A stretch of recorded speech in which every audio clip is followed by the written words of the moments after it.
बिस्मिल्लाहिर्रहमानिर्रहीम। अस्सलाम वालेकुम नाज़रीन, programme news of the week के साथ समीना खान आपकी खिदमत में हाजिर।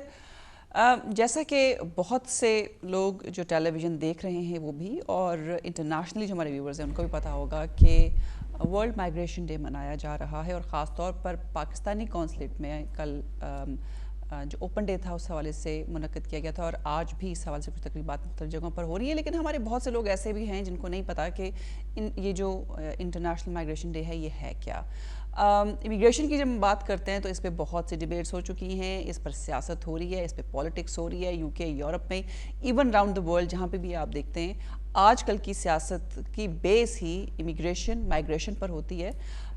और यही वजह है कि बरतानिया में बसने वालों ने यह फ़ैसला किया कि हम यूरोप से बाहर जाएंगे, और उसकी वजह भी यही थी कि जो इमिग्रेशन हो रही थी, डाइवर्सिटी जो यहाँ पर आ रही थी, उससे यहाँ के लोगों ने जान छुड़ाने के लिए ये वोट किया और ब्रेग्जिट हुआ, और अब ब्रेग्जिट होने वाला है। लेकिन ये एक अलग डिबेट है। आज के प्रोग्राम में बात हम ये करेंगे कि वर्ल्ड माइग्रेशन डे है क्या, और उसके अलावा जो हमारे ओवरसीज़ पाकिस्तानी है, ख़ास तौर पर स्पेसिफिकली जो यहाँ पर मौजूद हैं, उनके बहुत से इश्यूज़ हैं। उनके इस हवाले से एक दो प्रोग्राम्स पहले भी किए हैं, लेकिन लकीली अब हमारे पास ओवरसीज़ पाकिस्तानियों की मसाइल का हल इस तरह से मौजूद है कि मेरे प्रोग्राम की वसातत से जो मेरे मेहमान मौजूद हैं, इनका मैं तारुफ़ कराऊंगी, वो बहुत से प्रोग्राम्स में पहले से आ रहे हैं, बहुत अरसे से इस प्रोग्राम में आ रहे हैं। एज ए लीगल एक्सपर्ट मैं उनको अपने बहुत से प्रोग्राम में बुलाती थी, और लकीली अब ओवरसीज़ पाकिस्तानियों के लिए उनको एक नया पाकिस्तानी गवर्नमेंट की तरफ से शोबे का इंचार्ज बनाया गया।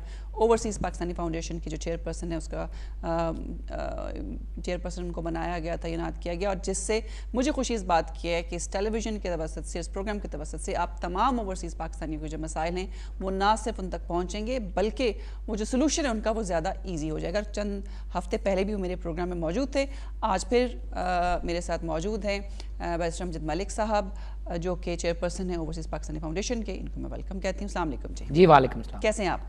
जी अल्लाह का शुक्र।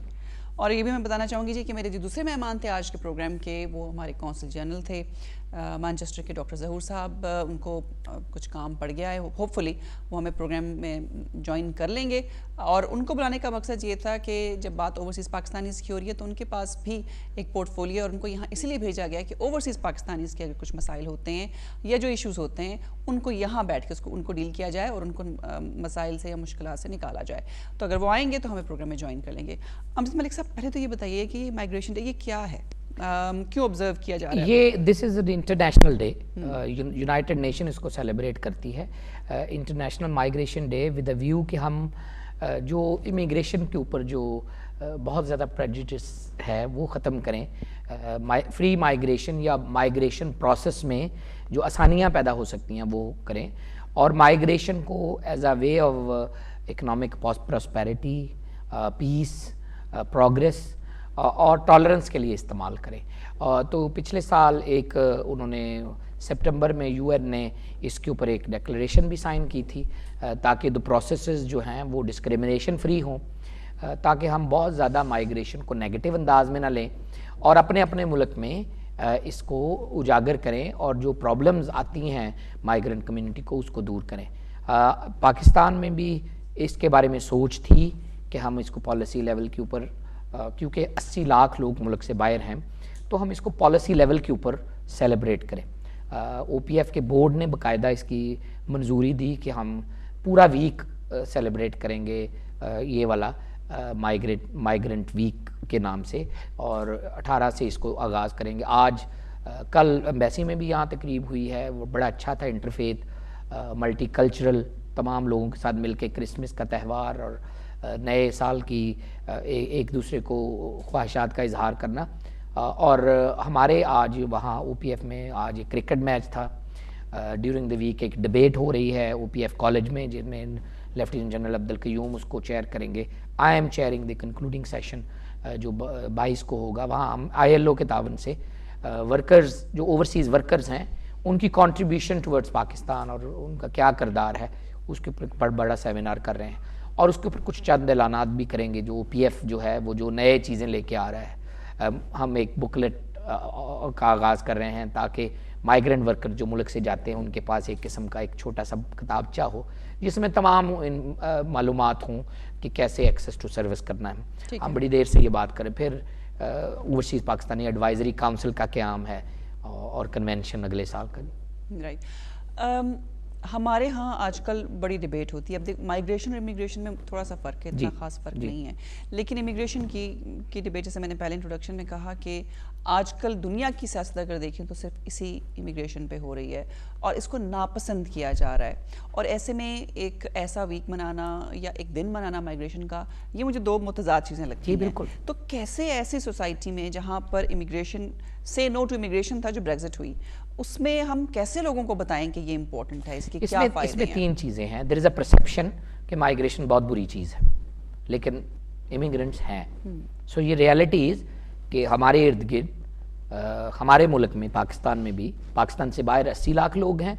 हमारे इस मुल्क में इमिग्रेंट कम्युनिटी है, यूरोप में इमिग्रेंट कम्युनिटी है, अमेरिका में इमिग्रेंट कम्युनिटी है। So migrant community is a reality. So जितनी मर्जी नेगेटिव परसेप्शन आप कहें, ये कम्युनिटी आपकी इकोनॉमी में कंट्रीब्यूट कर रही है। बिलियंस ऑफ डॉलर्स जो है वो माइग्रेंट कम्युनिटी की तरफ से आते हैं। टैक्स पेई हैं, टैलेंटेड लोग हैं, लॉयर्स हैं, इंजीनियर्स हैं, टीचर्स हैं, प्रोफेशनल्स हैं, बिजनेस ओनर्स हैं। तो ये कम्युनिटी में उतना ही इनका इम्पॉर्टेंट किरदार है। फिर बरतानिया एक मल्टी कल्चरल और मल्टी रिलीजियस सोसाइटी है जहाँ पे तमाम लोगों के हकूक़ बराबर हैं। तो ऐसे में इन लोगों का किरदार ना एक्नॉलेज करना ज़्यादती है, जिसके लिए 18 December is a unanimous international day. जिस तरह हम औरतों का दिन मनाते हैं या ह्यूमन राइट का दिन मनाते हैं या जमहूरियत का दिन मनाते हैं, तो एक माइग्रेंट का दिन मनाना मेरे ख्याल में यूनाइटेड नेशन की एक ऐसी विश है जिसके ज़रिए माइग्रेंट कम्युनिटी को एक एहसास दिलाना, एहसास तहफ़्फ़ुज़ दिलाना कि डिस्क्रिमिनेशन फ्री प्रोसेसेस जो हैं वो कंटिन्यू होने चाहिए। और तीसरा फिर माइग्रेंट कम्युनिटी की अचीवमेंट्स हैं, आप लोगों ने अचीव किया है यहाँ इस सोसाइटी में, so we should acknowledge it.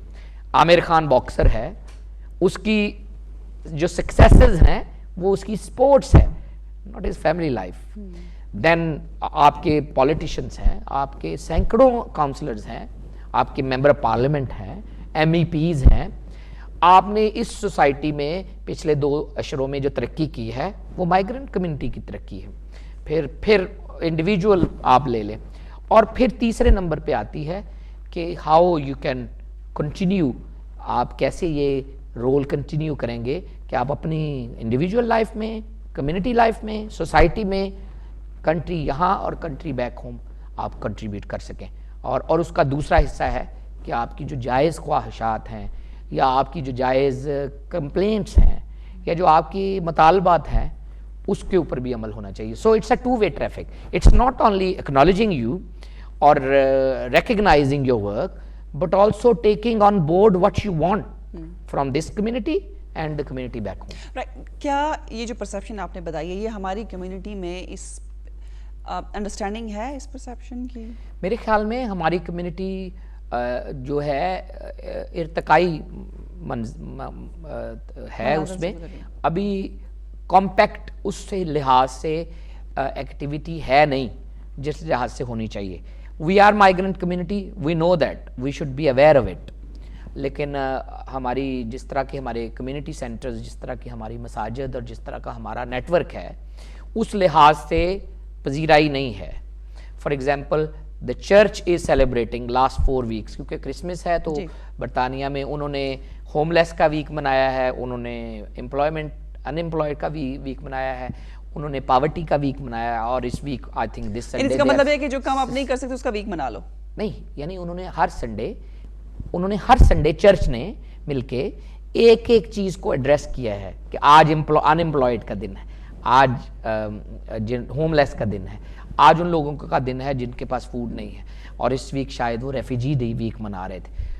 This is to highlight कि आपके ये इश्यूज इस कम्युनिटी में हैं, और उसको आपको पता है ना, फूड बैंक, जी। बरतानिया में फूड बैंक काफ़ी मशहूर हुए हैं, जहाँ पे आप लोगों के पास अगर फूड नहीं है तो वहाँ पे आप जाके लाइन में लगते हैं तो फूड मिलता है।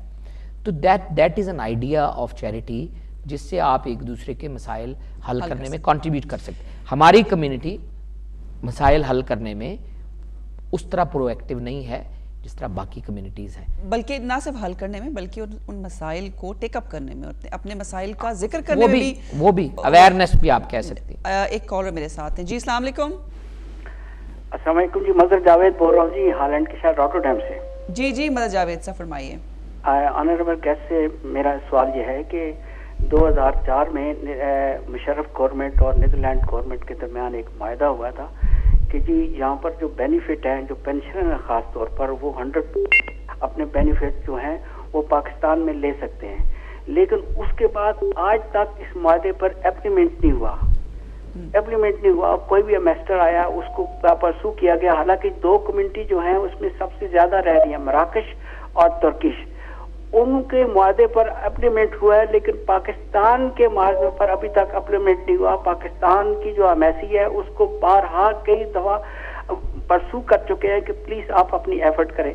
देखिए, एक डिप्लोमेट एफर्ट इतनी अच्छी थी कि जब ये नेटो फोर्सेस अफगानिस्तान के अंदर थी तो हमारी नीदरलैंड गवर्नमेंट और पाकिस्तान के दरमियान एक अलग मायदा हुआ था कि उसको हमने अलग बेस दिया था। ये एक ऐसा इशू था जिसके ऊपर हम ये इस मुतालबात को नीदरलैंड गवर्नमेंट से मनवा सकते थे, वो भी आप फेलिया हुआ। फिर उसके बाद जो है कि हमारे जो है कि दूसरी कम्युनिटी जो है 100% बेनिफिट ले रही है अपने मुल्क में अंदर। अब हमने 45 साल से यहाँ पर पाकिस्तानी, वो कुछ लोग जो हैं वो वापस जाना चाहते हैं, वो चाह रहे हैं कि हमारे बेनिफिट जो है पाकिस्तान में हमें मिलने चाहिए। ठीक है मदर जावेद साहब, सवाल लंबा हो जाएगा, आपने जितना सवाल किया है इसी का जवाब मैं इनसे ले लेती हूँ। मेरे ख्याल में जब 2 स्टेट ऐलानात कर देते हैं ना, उसको इम्प्लीमेंट करने के लिए वो जो पीछे जो मशीनरी होती है वो लंबा टाइम लेती है उनको इम्प्लीमेंट करने के लिए। बिल्कुल इस तरह की डुअल नेशनलिटी के ऊपर बहुत वो भी शिकायत हैं, यानी कि जहाँ दोहरी शरीयत इजाज़त हो जाए, इजाज़त होने से आपको काफ़ी सारे मसले हल हो जाते हैं। मसलन अभी आज मैं बात कर रहा था डेनमार्क में, वहाँ पे यही मसला है कि डेनमार्क की हुकूमत ने इजाज़त दे दी है कि आप दोहरी शहद रख सकते हैं। अब उन्होंने इजाज़त दे दी है तो हमारी कम्युनिटी चाहती है कि पाकिस्तान की हुकूमत फटाफट इसको रेसिप्रोसिटी दे ताकि वो नाइकोब कार्ड ले सकें।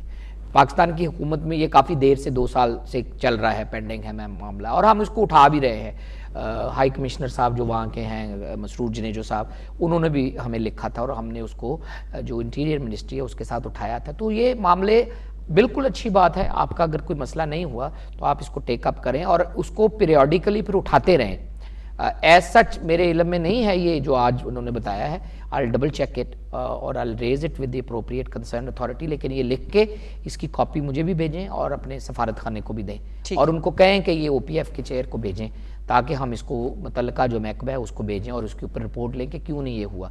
लेकिन जैसे मैंने कहा, ऐलानात तो आप डुअल नेशनलिटी के भी सुनते हैं कि जी डुअल नेशनलिटी पे हमें राइट टू वोट मिलेगा, सुने हैं ना काफी देर से, तो राइट टू वोट हुआ तो नहीं है ना अभी तक। दोहरी शहरियत खत्म करने के भी ऐलानात हुए हैं, 10 साल से ही सुन रहे हैं, तो अभी तक हुआ नहीं। सो ये चीजें बिल्कुल लोग उठाते जाएंगे, आहिस्ता आहिस्ता आहिस्ता आहिस्ता पाइपलाइन में जाती जाएंगी, लेकिन इसका मतलब कहने का ये नहीं है कि आप छोड़ दें, इसको आपको परसू करना पड़ेगा। और फिर ऑर्गेनाइजेशंस, जब आपकी आवाज़ मजबूत होती है तो डिफरेंट ऑर्गेनाइजेशंस, अब बरतानिया में सैकड़ों ऑर्गेनाइजेशंस हैं जो तारकीन वतन के लिए काम करती हैं, तो फिर वो ऑर्गेनाइजेशंस उन इश्यूज को उठा लेती हैं और फिर पीरियडिकली अपने कॉन्फ्रेंसेस के ऊपर फिर अपने मुतालबात के अंदर आहिस्ता आहिस्ता उनकी शक्ल बन जाती है। तो मेरे ख्याल में अच्छी बात है, लोग उठाते रहें इस तरह के मसले। ठीक है, एक कॉलर में से और हैं जी, अस्सलाम वालेकुम।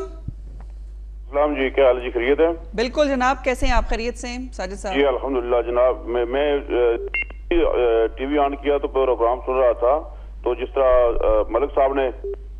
मलिक साहब ने फरमाया कि जो लोग हैं होमलेस होते हैं या जिनको जो भूखे होते हैं उनको खाना खिलाती है ये कम्युनिटी, अपनी कम्युनिटी की कितनी निगरानी करते हैं, खिदमत करते हैं। तो मेरी रिक्वेस्ट डॉक्टर साहब अपने मलिक साहब से ये भी है कि आप भी पाकिस्तान की सियासत में भी थोड़ा सा हिस्सा रखते तल्लुक है आपका, और यहाँ भी आप लॉ फर्म में हैं, तो प्लीज देखें हमारे हुक्मरानों को भी इसी तरह अगर गौर करनी चाहिए। देखें, हम जो चंदा इधर से भेजते हैं वो खुद खा जाते हैं। जो अच्छा साजिद साहब, आपने प्रोग्राम सही तरह सुना नहीं। जो यूसुफ गिलानी था वो हार अपने घर के लिए ले गया जी साजिद साहब, हमारे लोगों को भी, इन लोगों को देखकर ये ठीक है जी, ठीक है, थैंक यू वेरी मच। बिल्कुल, चैरिटी बिगिंस एट होम, बिल्कुल वो उनकी अच्छी बात है। वो क्रिटिसिज्म जरा पॉलिटिकल हो गया, लेकिन फिर भी हुक्मरान समेत हर एक के ऊपर ये अप्लाई होता है कि आप जो चैरिटी जो अच्छा काम है वो ना रोकें और क्रिटिसिज्म में हम टाइम ज़ाया ना कर दें।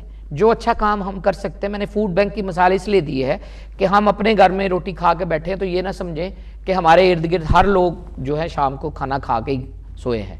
तो फूड बैंक की मैंने मिसाल दी है कि रेफ्यूजी क्राइसिस या इलीगल माइग्रेशन या इस तरह के लोग इतना ज़्यादा बढ़ गया ये मामला कि लोग भूखे सोते हैं, क्योंकि जब वो सूप दे रहे हैं, सूप किचन या फूड बैंक, तो वहाँ पे क्यूज लगती हैं बरतानिया में जहाँ पे कोई भूखा नहीं सोता। बिल्कुल। तो आप सोचें कि हमारे मुल्कों में या हमारे इलाकों में वहाँ तो काफ़ी इस तरह के मसाइल होते हैं। तो अगर हम इस तरह के कोई इनिशिएटिव्स लेते रहें और सिर्फ ये ना सोचते रहें कि जी वहाँ तो वो खा जाता है और ये खा जाता है, अगर आपने देग रख के अपने हाथ से फूड किसी को बांटना है तो कौन खाएगा? आप अपने हाथ से तो देग रख के तो बांट सकते हैं ना गरीबों में food.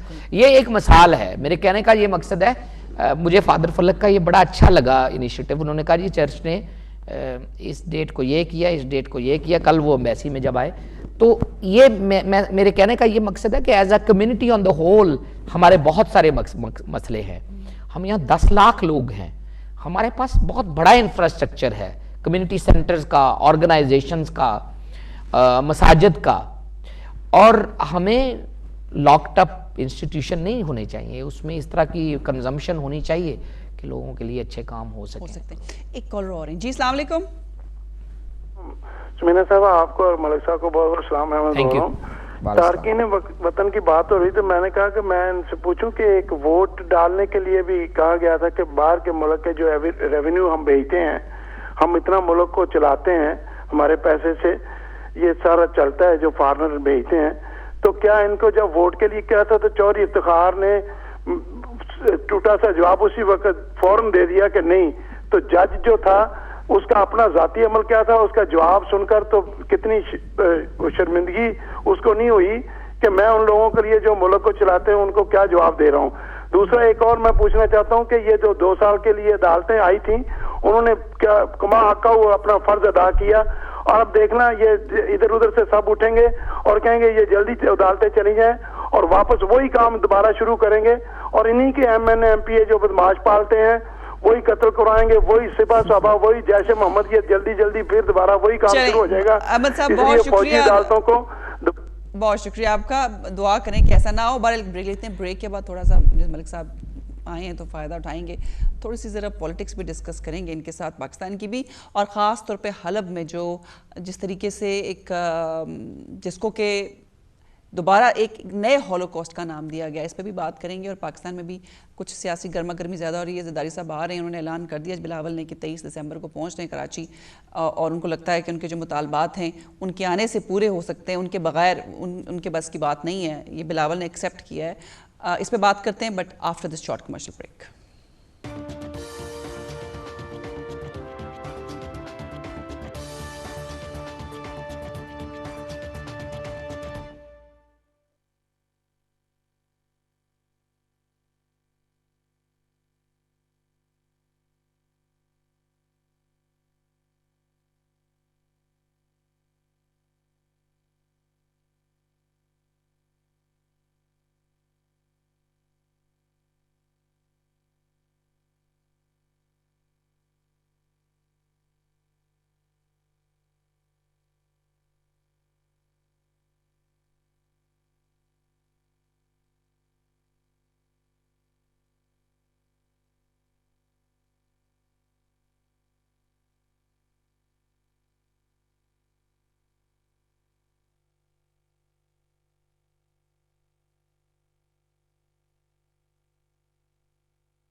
Ji, welcome back after the break.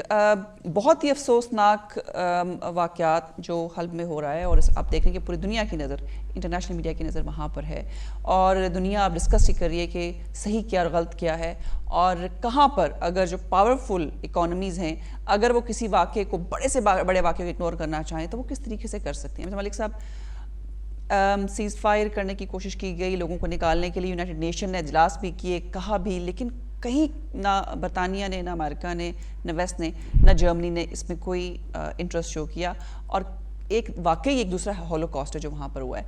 किस तरफ ये दुनिया किस तरफ जा रही है, और आप क्या समझते हैं कि इसके रिपरकशंस क्या होंगे? बहुत रेलेवेंट आपका सवाल है। मैं इससे पहले आपके कॉलर का ज़रा जवाब दे दूँ। राइट टू वोट बिल्कुल होना चाहिए, और किसी ने रोका नहीं है। इन प्रिंसिपल इसके ऊपर फैसला हो चुका है कि राइट टू वोट होना चाहिए। जो इसका तरीकाकार है उसके ऊपर इलेक्शन कमीशन में बहस चल रही है, और आज नहीं कल यूनियन के असूलों के तहत 8 मिलियन लोगों का हक बनता है। बिल्कुल होना चाहिए राइट टू वोट, और इंशाल्लाह ताला होगा भी। दूसरी उन्होंने बात की थी, इसके अलावा उन्होंने कोर्ट्स की बात, मिलिट्री कोर्ट्स की। तो मिलिट्री कोर्ट्स वो इमरजेंसी में बनाए गए थे। ओरिजिनल तो ओरिजिनल की तरफ ही लौटना है ना। मिलिट्री कोर्ट्स के जरिए आप लंबे अरसे पर तक इंसाफ तो नहीं कर सकते। वो मेरे ख्याल में क्योंकि ज़रबे अज़ब चल रहा था, जिन लोगों को पकड़ते थे उनका ट्रायल नहीं चल रहा था, तो इस वजह से टेम्परेरी तौर पे टेम्परेरी मेजर के ऊपर चलाया गया था। वो बहुत ज़्यादा वकला ने मुखालफत की थी, उसके बावजूद स्टेट ने एक फ़ैसला किया था कि क्विक हमें इसके ऊपर एक्शन करना है। हालांकि प्रोटेक्शन ऑफ पाकिस्तान ऑर्डिनेंस के तहत अदालतें दहशतगर्दी की लग गई थी, लेकिन फिर भी फौजी अदालतें लगी थी। मेरा ख्याल नहीं है कि ये लंबा परमानेंट फीचर होगा, ये टेम्परेरी मेजर था। जूं जूं अमन आएगा, आहिस्ता आहिस्ता फौजी अदालतें उसकी जगह पे दहशतगर्दी की अदालतें जगह ले लेंगी। आपने सीरिया की बात की है, बिल्कुल आप बिल्कुल बजा हैं। इसके ऊपर जो रोड मैप दिया है, जिसके तहत पॉलिटिकल प्रोसेस रिवाइव करना था, डीपोलिटिसाइजेशन होनी थी और इलेक्शन की तरफ जाना था 18 महीने में, वो अभी तक उसके ऊपर काम होता नज़र नहीं आ रहा। आईसिस को कह तो रहे हैं कि आईसिस के ऊपर पसपाई है, जिन इलाकों में बिल्कुल उन्होंने कब्जा किया है उसके ऊपर भी सिविलियंस के ऊपर शिकायत हैं कि उनके ऊपर जुल्म ढाया जा रहा है। जिन लोगों ने उनकी हुकूमत मुखालिफ, वाकई 40,000 फिगर है, 40,000 लोग मरे हल्ब में।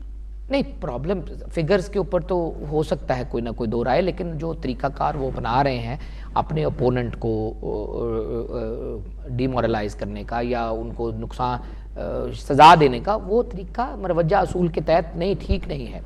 और फिर आईसिस को आप डिफीट नहीं कर पा रहे। मसलन वो रीग्रुप कर रहे हैं, उनकी वो जो पर्सनल है भर्ती उसी तरह बढ़ रही है, फिर उनको असले की तरसील उसी तरह बढ़ रही है, उनका तेल बिक रहा है, चारों चीज़ों तो हो रही हैं। फिर आप कहाँ, फिर आप देखें तुर्की में कितना बड़ा हमला हुआ है, उसके डांडे उनसे मिलते हैं। इजिप्ट में कितना बड़ा हमला हुआ है, उसके उनके साथ डांडे मिलते हैं। और फिर फ्रांस और इस तरह के जो बेल्जियम और इस तरह के ममालिक में अभी तक टेरर अलर्ट है, और 1-2 हमले हो भी चुके हैं, जैसा कि वो आगे भी एक हमला हुआ है उनकी जो म्यूज़िक हॉल में। मेरे ख्याल में जो इंटेंडेड जो टारगेट होना चाहिए वो दहशतगर्दी का इंटरनेशनली खात्मा, आईसिस एज अ टारगेट होना चाहिए कि इसका हमने मिलकर मुकाबला करना है। दूसरा, रजीम चेंज में अगर हम पड़े रहे तो यूनाइटेड नेशन की तरफ से एक प्रॉपर मुत्तफिका आवाज़ नहीं आएगी। अब आवाज़ निकलती तो है, लेकिन रशिया अमेरिका के प्रेफरेंसेस डिफरेंट हैं, इसी तरह असद के और खलीज ममालिक के प्रेफरेंसेस डिफरेंट हैं। फिर इसी तरह जब ड्राइव आती है उनके साथ जिसने बात करनी है, तो मुतहारब जो ग्रुप हैं, जो अपोजिशन है, उनकी आवाज़ मुश्तरक नहीं है, एक मुश्तरक आवाज़ नहीं है, उनके फिर डिफरेंट वॉइसेस हैं।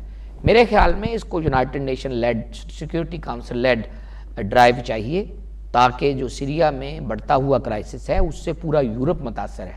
जो सीरिया से रेफ्यूजीज निकलते हैं वो तुर्की, ग्रीस से होके एंड अप जर्मनी और स्वीडन और फ्रांस और इधर पहुंचते हैं। आप पूरा मगरब इससे मुतासर है। फिर उसमें ख़तरा है कि लोग रास्ते में मरते हैं, डूबते हैं फेरीज के ऊपर, और उससे अननोन लोगों की बड़ी तादाद जब दूसरे ममालिक में आती है तो वहाँ पे नुक्से अमन का ख़तरा बढ़ता है।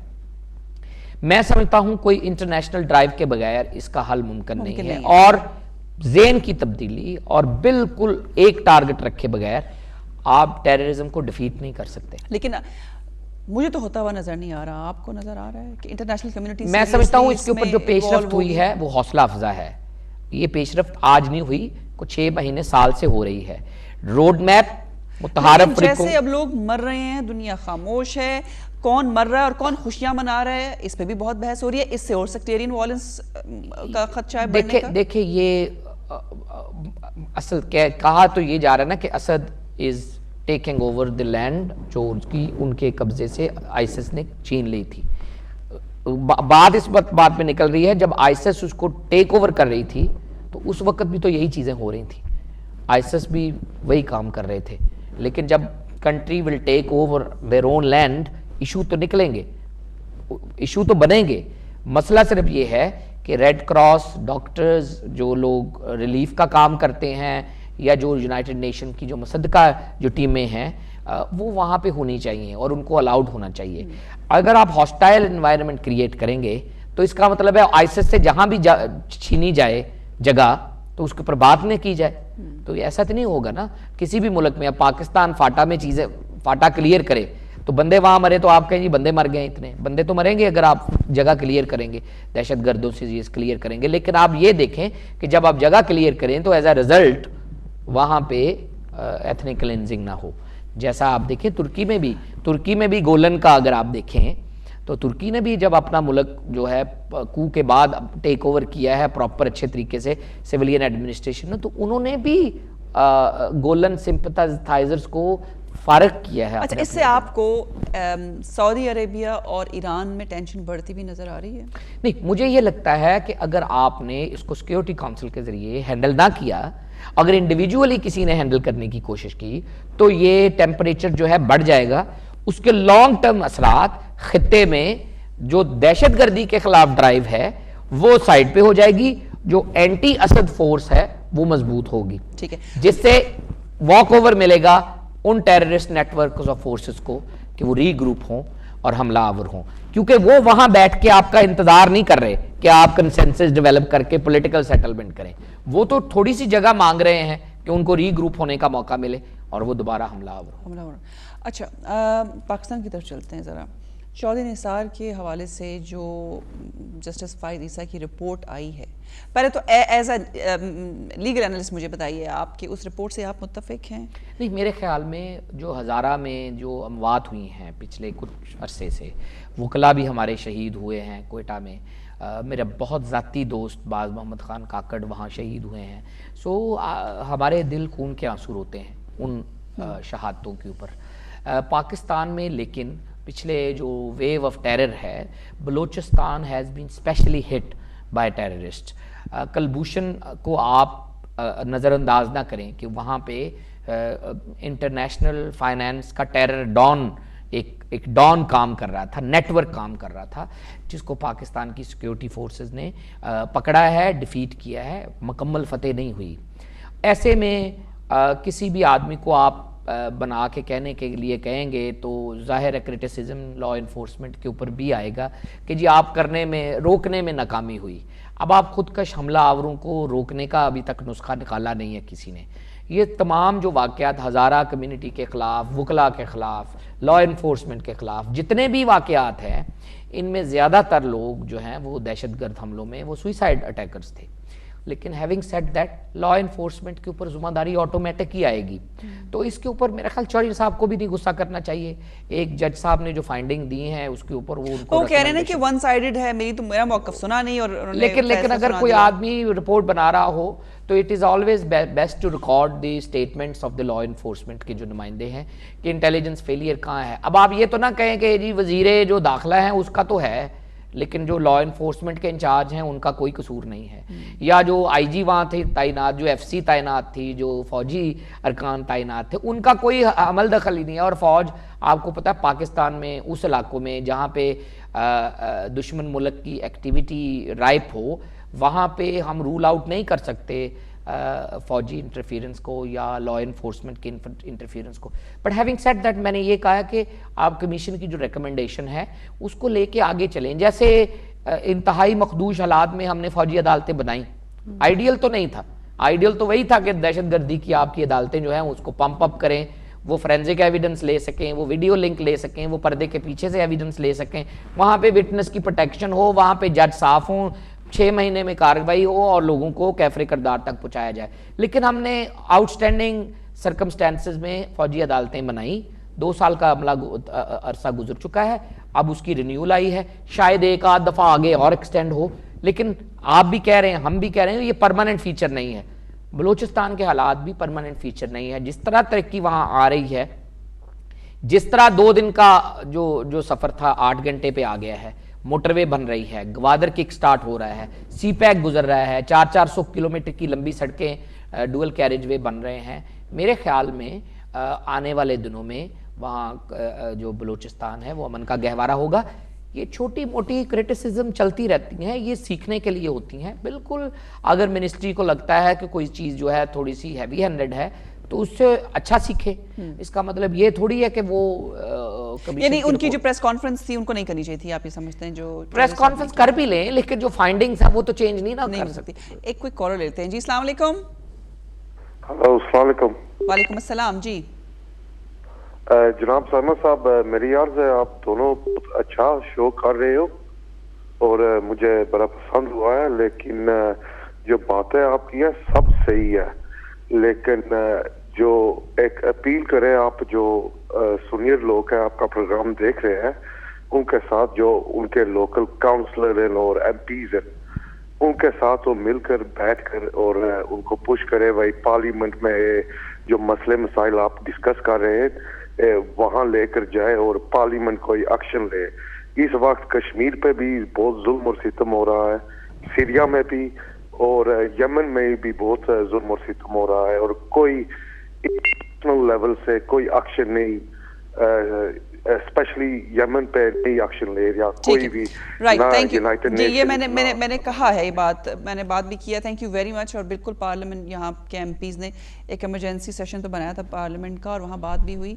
लेकिन बात ठीक है। हाँ। अगर आप कोई चीज़ यहाँ चेंज करवाना चाहते हैं, अगर आप कोई ऐसा मसला पूरी दुनिया में हाईलाइट करना चाहते हैं जो यहाँ के बसने वाले लोगों के लिए बहुत इम्पोर्टेंस रखता है, तो बिल्कुल लोकल काउंसलर्स को भी कहें, वो अपने मेयर्स को कहें, वो अपने एमपीज को कहें और मामला जो है वो अपने पार्लियामान में उठाएं। और कश्मीर के ऊपर तो तमाम यहाँ पे बसने वाले लोगों का हक बनता है और का फ़र्ज़ बनता है कि वो अपने अपने एमपी को ज़रूर वहाँ पे होने वाले जुल्म सितम के ऊपर बताएं और कोशिश भी करें कि उनके एमपी इसके ऊपर प्राइवेट मेंबर्स के तौर पे या जॉइंटली या अपनी पार्लियामेंट में अपनी पार्टी की तरफ से इसके ऊपर आवाज़ उठाएं।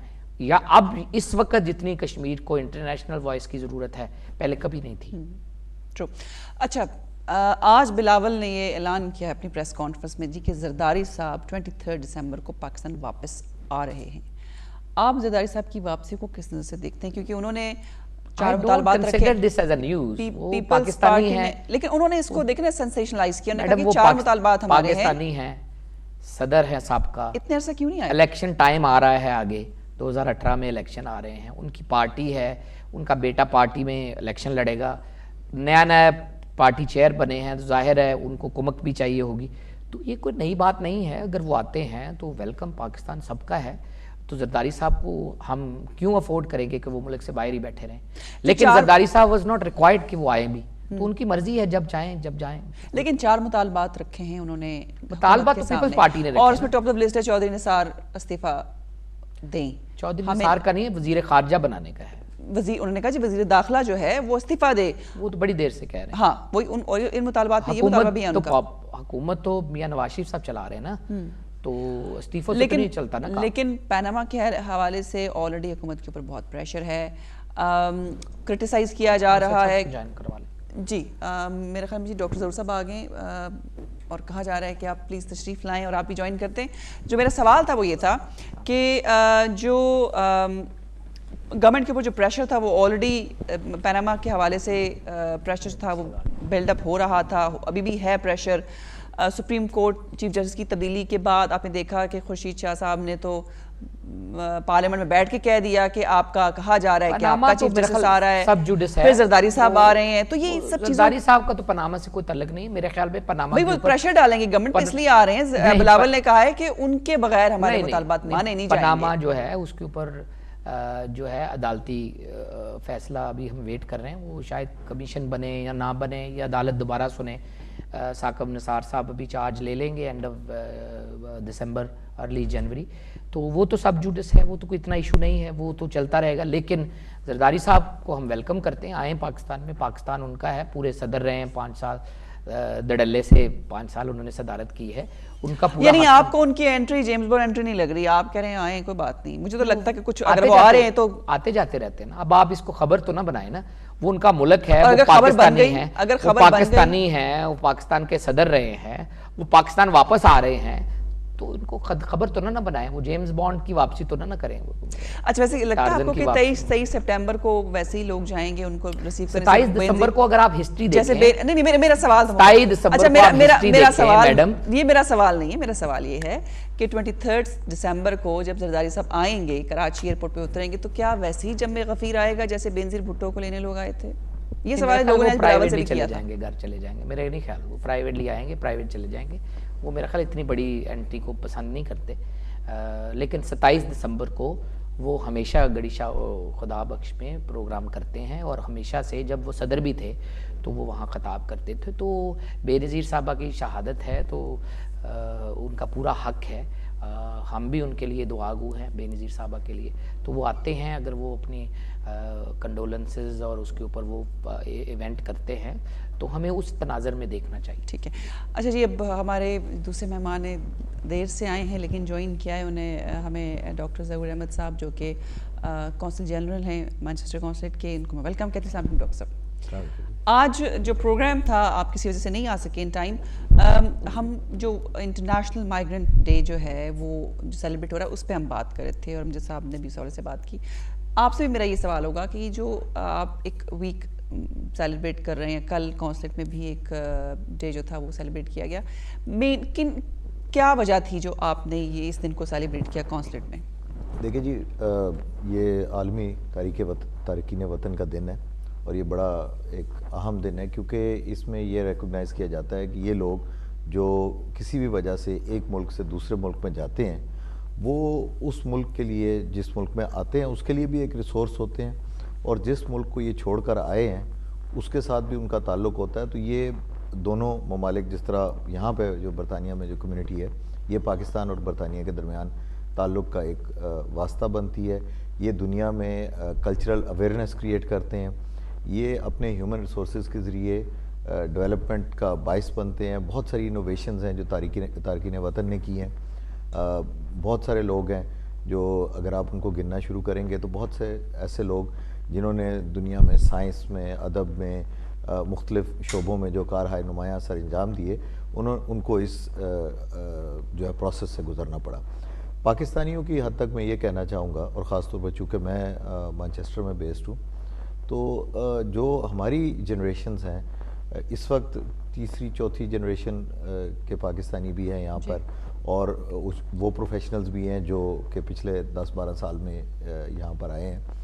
उन सब का मैंने ये देखा है कि जो सबसे अच्छी बात है वो ये है कि वो एक तरफ तो इस माशरे में कंट्रीब्यूट कर रहे हैं, इसको अपना घर समझ रहे हैं, उसके साथ साथ वो पाकिस्तान जो उनका जहाँ से उनका ताल्लुक़ है, जो जिसकी हेरिटेज को वो लेकर आए हैं, उस हेरिटेज का भी वो एहतराम करते हैं। और ये जो चीज़ है, ये जो कॉन्फिडेंस है, ये एक बहुत इम्पॉर्टेंट चीज़ है। मैं समझता हूँ कि अभी जो बहुत सारे माशरती मसाइल जिनका बरतानिया में लोगों को सामना है, उसकी वजह ये है कि जो यंग जनरेशन है वो लॉस्ट है। उनको ये नहीं पता कि उनकी आइडेंटिटी क्या है, उनका अपने माँ बाप के साथ कम्युनिकेशन भी कमज़ोर है, उनका अपने जो माशरा है जिसमें वो रह रहे हैं उसके साथ कम्युनिकेशन भी कमज़ोर है। तो इसमें वो फिर सहारे ढूंढते हैं, और बाज़ दफ़ा उनको ऐसे सहारे मिलते हैं जो कि माशरे के लिए इन द लॉन्ग रन फ़ायदेमंद नहीं होते। और हमारी जो इस वक्त ज़्यादा फोकस है वो काउंसलेट्स का, और लंदन में जो हाई कमिश्नर सैयद इब्न अब्बास साहब का भी इस पर फोकस है कि जो 3rd और 4th जनरेशन के जो पाकिस्तानी हैं जिन्होंने कभी पाकिस्तान में अपना बचपन नहीं गुजारा, जिनके जो करीबी रिश्तेदार हैं, चचा, ताया, खाला, मामू, इनमें से कोई भी पाकिस्तान में नहीं रहता, वो सब यहाँ रहते हैं, लेकिन उनका पाकिस्तान के साथ एक हेरिटेज का ताल्लुक़ है, जब पाकिस्तान का क्रिकेट मैच होता है हाँ। तो वो सारे पाकिस्तान के झंडे लेकर निकलते हैं। जहाँ पर वो अपना तारुफ कराते हैं तो वो अपना तारुफ पाकिस्तान के हवाले से करते हैं। आज भी वो सारा साल जो है वो कोई भी लिबास पहने, जब शादी होती है तो वो पाकिस्तानी लिबास पहनते हैं, पाकिस्तानी रस्में अदा करते हैं।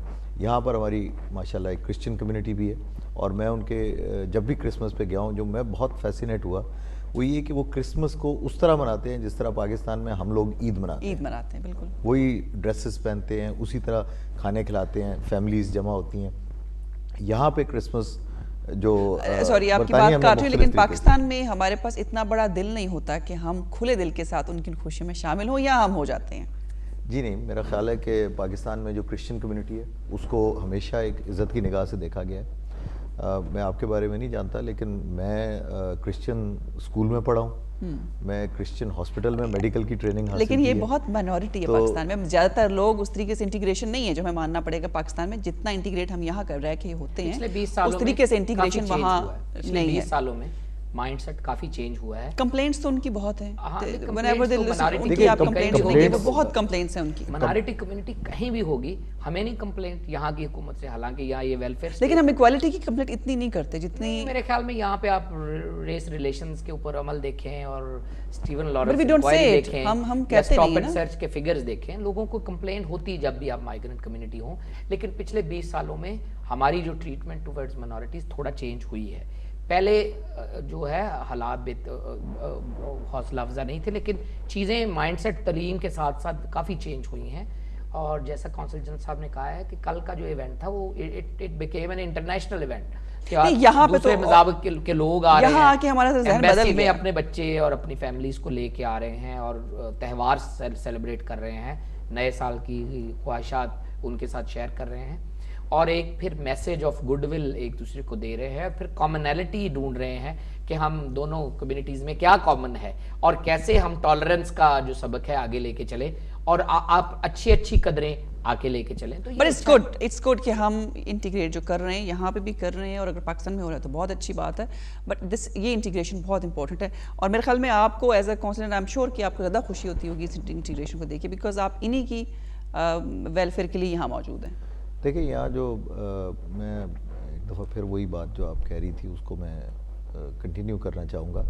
जो क्रिश्चियन कम्युनिटी है उसमें अगर आप कॉन्स्टिट्यूशनल लेवल पे देखें और हुकूमती सतह पर देखें तो उनको हमेशा बराबर का शहरी माना गया है। और जहाँ पे भी गवर्नमेंट की बात आई है, वज़ीर-ए-आज़म पाकिस्तान ने ग़ालिबन पिछले साल एक बयान दिया था मियां नवाज शरीफ साहब ने कि जी अगर किसी क्रिश्चियन के साथ ज़्यादती होती है और वो कोई मुसलमान करता है तो मैं उस क्रिश्चियन के साथ खड़ा हूँगा।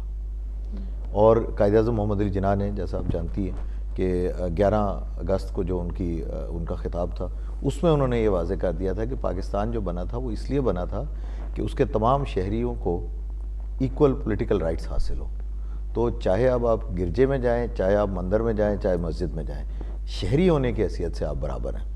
तो इस पर जो थ्योरेटिकली और मैं समझता हूँ कि प्रैक्टिकली जो मसाइल कुछ हैं या होते हैं और वो हर कम्युनिटी में होते हैं, वो उनको एड्रेस किया जा रहा है। तो हमें इसको मुस्बत अंदाज में देखा जाए। अगर आप कल हमारे जो वहाँ पर क्रिश्चियन दोस्त आए थे उनसे भी आप बात करें तो वो भी आपको बताएंगे कि पाकिस्तान के माशरे में ऐसे लोगों की तादाद बहुत कम है जो कि ये नहीं चाहेंगे कि दूसरे मज़ाहिब के लोग, दूसरे नुक्ता नज़र के लोगों के साथ हम मिलजुल कर गुजारा करें। वक्त मेरे पास इख्तिताम वक्त ख़त्म हो रहा है, मुझे बताया कि जी वाइंड अप करें। मुझे मलिक साहब थैंक यू वेरी मच, बहुत शुक्रिया पाए। डॉक्टर साहब thank you very much. Thank you जी। Merry Christmas to all your viewers and और इसके साथ ईद मिलादुन्नबी भी मनाइए। ईद मिलादुन्नबी मुबारक। थैंक यू वेरी मच, बहुत शुक्रिया जी आप सबका। इंटीग्रेशन की हम बात कर रहे थे तो मैं ये ज़रूर जाने से पहले कहूँगी कि पिछले 10 सालों से DM डिजिटल पर हर क्रिसमस 25 दिसंबर जो है वो हमने अपनी पाकिस्तानी क्रिश्चियन कम्युनिटी के साथ सेलिब्रेट किया, बल्कि उनको यहाँ पर 2 घंटे हमेशा दिए जाते हैं कि वो क्रिसमस पे यहाँ के आके प्रोग्राम करते हैं, और 10 सालों से उनका प्रोग्राम मैं होस्ट कर रही हूँ। इस हवाले से उनकी बहुत सी शिकायत जो होती है, जो उनके दिल की बात होती है, वो ज़रूर करते हैं मेरे साथ। इसलिए वो मैं अक्सर जहाँ मुझे मौका मिलता है तो मैं वो बात उनकी आगे भी पहुँचाती हूँ, क्योंकि ये हमारा हक है और फ़र्ज़ है कि जब वो अपनी शिकायत हमसे करते हैं या दिल की बात करते हैं तो उनको आगे पहुंचाना चाहिए। और इसमें कोई शक नहीं कि उनकी बहुत से रिजर्वेशंस हैं, लेकिन मुझे उम्मीद है कि वक्त के साथ और जैसे उन्होंने कहा कि हालात चेंज हो गए, इंशाल्लाह और मज़ीद बदलेंगे हालात, और वो इक्वालिटी जो है वो हमें डेफिनेटली कहने की ज़रूरत नहीं पड़ेगी, वो हमें नज़र आएगी। ये था आज का प्रोग्राम। अपने अगले किसी और प्रोग्राम तक आपसे इजाज़त चाहूँगी। अल्लाह हाफ़िज़।